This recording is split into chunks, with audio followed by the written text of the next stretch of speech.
Yo creo que él era su destino, ¿no?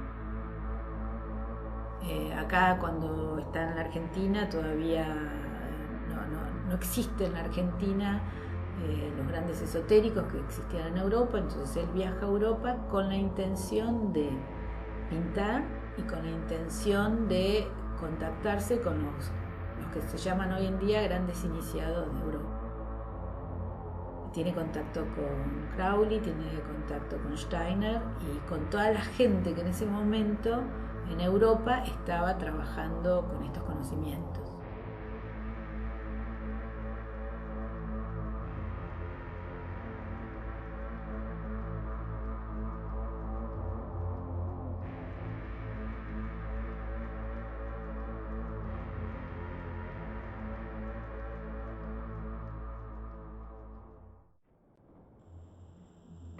Bueno, hay muchos temas. Creo que el primer contacto es la muerte de la hermana.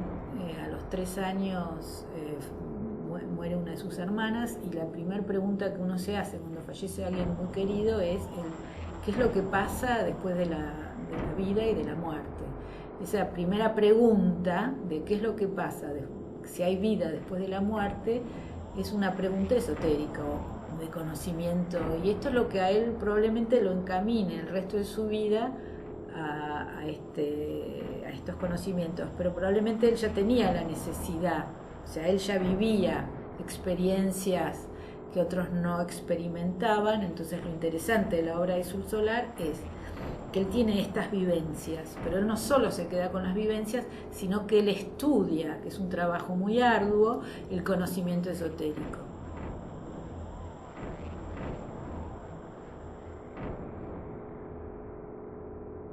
Y además esto lo plasma en arte porque es un artista, entonces él lo plasma en su obra pictórica, pero también en toda su obra literaria, ¿no? Como la creación de un lenguaje como el neocriollo. El neocriollo es un lenguaje creado por Sul Solar. Por un lado, hay que entender qué es lo que estaba pasando en la Argentina en ese momento. En la Argentina se estaba encontrando, entonces había algunos que seguían toda la línea clásica y otros que querían algo más nuevo.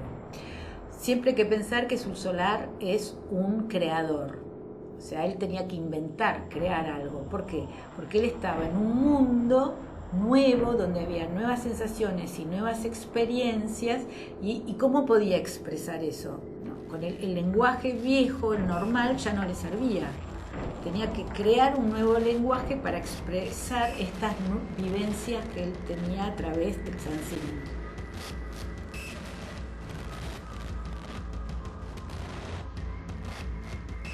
Empieza en el año 24 un encuentro con Crowley, que le pide que trabaje el I Ching, que es lo que estaba haciendo Crowley con aquellos que tenían la capacidad de visionar. Yo creo que no es casualidad de que Sul Solar se haya encontrado con Crowley, porque él en cartas que existen en el museo se habla de sus vidas anteriores en las cavernas en China. O sea, el I Ching como chino también es muy interesante. Pero siempre Sul Solar está trabajando lo mismo, que esto es lo más importante. El I Ching son como 64 puertas al pensamiento. Si yo tiro el tarot, son también los 12 arcanos, que son formas de pensamiento. Entonces, en toda la obra de Sul Solar, lo importante es que él trabaja el pensamiento como una energía, como una vibración, en donde, de acuerdo a lo que uno esté pensando, uno crea su propia realidad.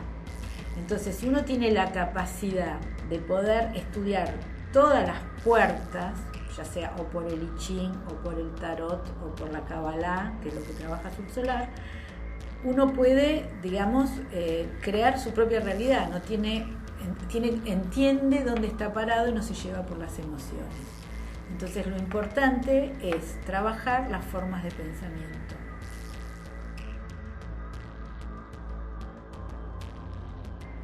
Crowley es un encuentro de Sul Solar con Crowley, como fue un encuentro de Sul Solar con Steiner, como habrá tenido otros encuentros Sul Solar que lo encaminaron a Sul Solar hacia un rumbo. Por eso es tan interesante, si uno estudia la serpiente en la obra de Sul Solar, porque uno se va dando cuenta del trabajo de Sul Solar, cómo se va metamorfoseando hasta llegar a una serpiente iluminada en su rostro. La iniciación es todo el camino de Sul Solar.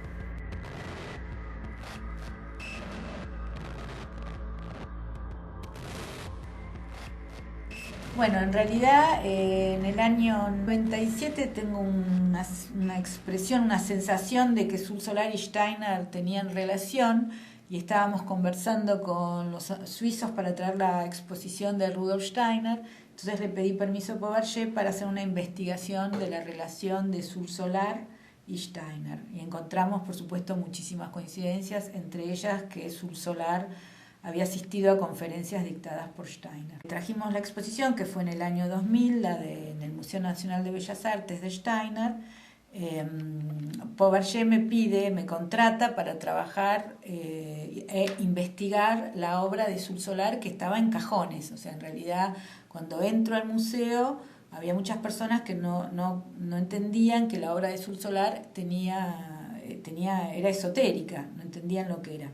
Lo primero que encuentro son los cuadernos de Sul Solar, donde él escribe las visiones. Esto es parte de su letra, ¿no?, de trabajando los hexagramas. Entonces lo que se hizo fue fotocopiar los libros y empecé a leer estos ansignos que estaban escritos en neocriollo, que era bastante difícil, pero entre todos los textos, y muy despacito y con 5 diccionarios delante mío, porque mezclaba inglés con alemán, juntaba palabras, inventaba palabras, siempre derivadas o del italiano, del inglés, del alemán o del castellano.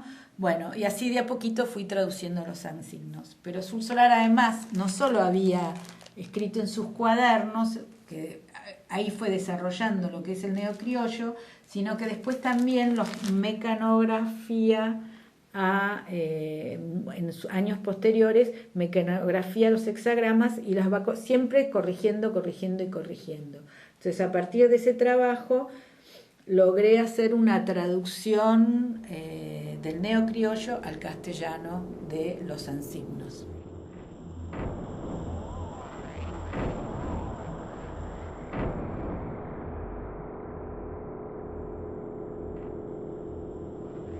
Bueno, después de hacer el trabajo de traducción del Sansignos y después de encontrar las correlaciones, pues ese es otro trabajo que hice, que fue encontrar qué visión corresponde a qué cuadro, ¿no? Que si uno, eso lo explica Borges, que tenía este trabajo Sul Solar. Entonces uno se empieza a leer, se empieza a dar cuenta que hay partes de las lecturas del Sansigno que corresponden a los cuadros. Después de eso, bueno, Elena Fabergé me pidió que haga el trabajo de las grafías, que es la obra final de Sul Solar, que es fascinante, casi toda la pinta en el Tigre, es una obra muy interesante, donde cada uno de estas formas corresponde una letra. Entonces yo estoy mirando este cuadro de Sul Solar y yo no lo sé porque no lo conozco, pero aquí hay un texto y este texto es sanador. Entonces esta pintura de Sul Solar, ¿qué estoy haciendo? Me está sanando, está vibrando con una energía de pensamiento sanador. Y esto es, por eso es un iniciado, es el trabajo final. Él tiene más de 200 grafías con 12 alfabetos, que los va siempre mutando, cambiando y cambiando con las diferentes formas de grafía. Pero esto es lo importante. Entonces el trabajo que hice fue, algunas grafías ya estaban, se sabía cuáles eran las letras que correspondían a cada uno y otras no.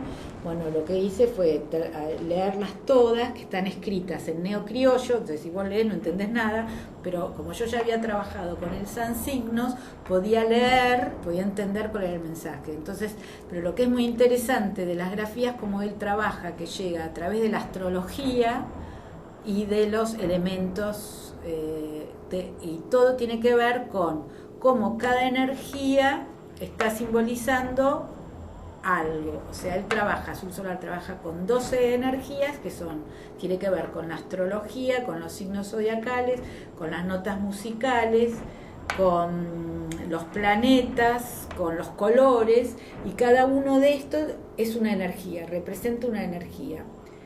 Y eso, y el trabajo final, que todavía no está editado, que ojalá algún día lo podamos editar, que lo voy a resumir acá, tiene que ver con este mismo pensamiento, pero llevado al tablero, al panajedrez, donde cada una de estas letras y formas corresponde a un pensamiento.